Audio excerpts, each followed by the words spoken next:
அன்னை தமிழ் உறவுகளே, அன்பு வணக்கம். புல்லாங்குழலுக்கும் கால்பந்திற்கும் ஒரு ஒற்றுமை உண்டு. புல்லாங்குழல் நிறைய துளைகளை கொண்டிருக்கும். கால்பந்தில் ஒரே ஒரு துவாரம் மட்டும் இருக்கும்.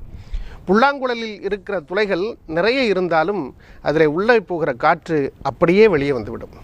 கால்பந்தில் இருக்கிற ஒரே துவாரத்தில் உள்ளே செலுத்தப்படுகிற காற்று வெளியே வராது. என்ன செய்தி நமக்கு தெரியுதுன்னா, எவனொருவன் தனக்கு கிடைக்கிற செல்வத்தை, எவனொருவன் தனக்கு கிடைக்கிற அனுபவத்தை, எவனொருவன் தனக்கு கிடைக்கிற இன்பத்தை, யாரொருவர் தனக்கு கிடைக்கிற வாழ்க்கையின் அடுத்த மாட்சிமையை தனக்குள்ளே தனக்கு மட்டுமே என்று வைத்துக் கொள்கிறான்றோ அவன் கால்பந்தை போல எல்லோரிடத்திலும் உதைபடுகிறான். அவனுக்கு எந்த விதமான வெற்றியும் கிடைப்பதில்லை.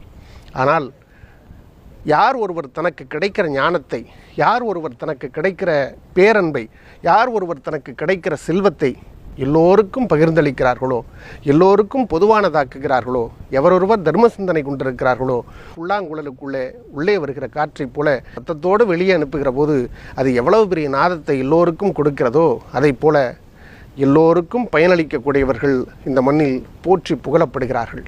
ஈன்று புறந்தறுதல் எந்தலை கடனே, சான்றோனாக்குதல் தந்தைக்கு கடனே, வேல் வெடித்து கொடுத்தல் கொள்ளருக்கு கடனே, நன்னடை நல்கள் வேந்தருக்கு கடனே, ஒளிர்வாள் அறிஞ்சமம் முழுக்கி களிறறிந்து பெயர்தல் காளைக்கு கடனே என்று இறைவன் ஒரு மனிதனுக்கு கொடுத்திருக்கிற வாழ்வியல் அமைப்பில் மற்றவர்களுக்கு பயன்பட்டு வாழுகின்றவர்கள் மிகப்பெரிய வெற்றியாளர்களாக இன்றைக்கும் வாழ்ந்து கொண்டிருக்கிறார்கள்.